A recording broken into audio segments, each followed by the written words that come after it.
what do you see as being the key components of this modern data architecture that would support AI readiness? Yeah, to a fault, and CESMII's sponsored some 50 projects.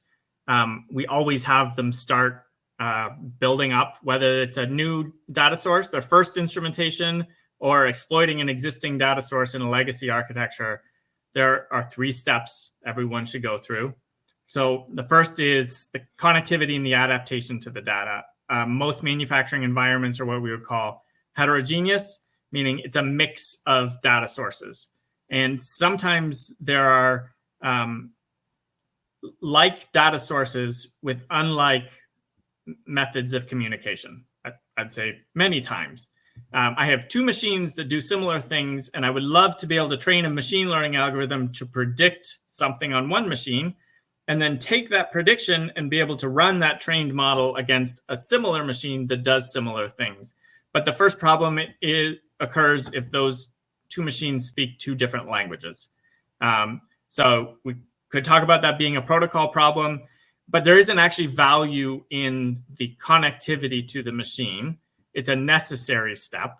But just talking raw to 2 different machines is meaningless unless I can translate them into a common language.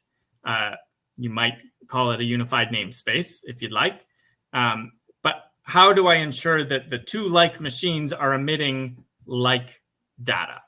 That's kind of problem number 1, is can I translate data sources to a common namespace? Also in the namespace concept, and I think maybe some of the more mature implementations include this, is the notion that the points of data within the machine should not be a flat list. The machine in operation has relationships in the data that I can express with structure. So if I do that with a JSON payload, it looks like a nested JSON payload. It implies relationship. Those are hierarchical relationships. This point of data is composed of these points of data, or this object is made up of these properties. And that's a really good start, is not losing those relationships. Those kinds of like nested relationships facilitate like roll-ups and aggregation. They also facilitate good programming principles like composition. So this machine is made up of subpoints of data, and some of those compositions may exist in other machines. So that's a really good first step that we try to encourage our projects to think through, is not just what are the points of the data in this machine, but are there implicit or explicit relationships in the data that you don't want to lose? But what you can really begin to think about there, and it bleeds into kind of step 3, is the fact that relationships between data are not strictly hierarchical. A point of data may own or be hierarchically related to another point of data, but it may also be orthogonally, non-hierarchically related to another point of data. There are interactions in a machine that I can't necessarily capture in a nested structure. Things like energy consumption may be related to the machine's speed or the machine's quality, but it's not necessarily an ownership relationship where the quality of the machine is owned by the energy output of the machine. So I need a mechanism that allows me to understand the context of a given machine and the interrelationships of its data.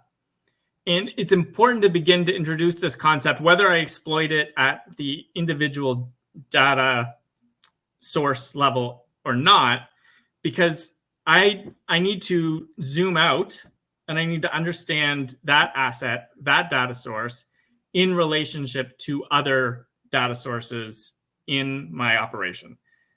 Easy to understand hierarchical one is that one machine's output feeds the input of another machine. That can be expressed fairly linearly. Often we organize in like an ISA 95 structure, which is hierarchical in nature. But that machine also has these orthogonal, like shooting out non-hierarchically relationships.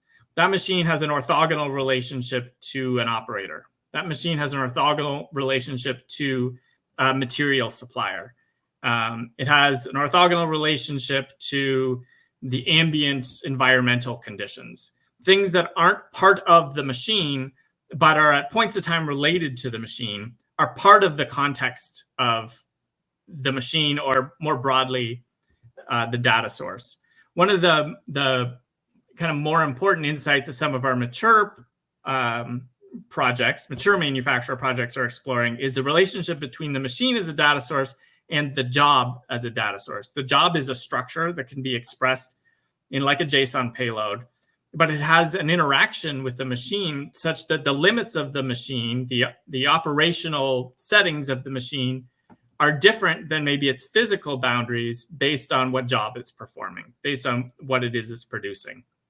So I have to build up from normalizing the data, standardizing a namespace, if you will, but then expanding my thinking beyond the namespace of the data source to the full graph of relationships, the context that the data source exists in at a point in time.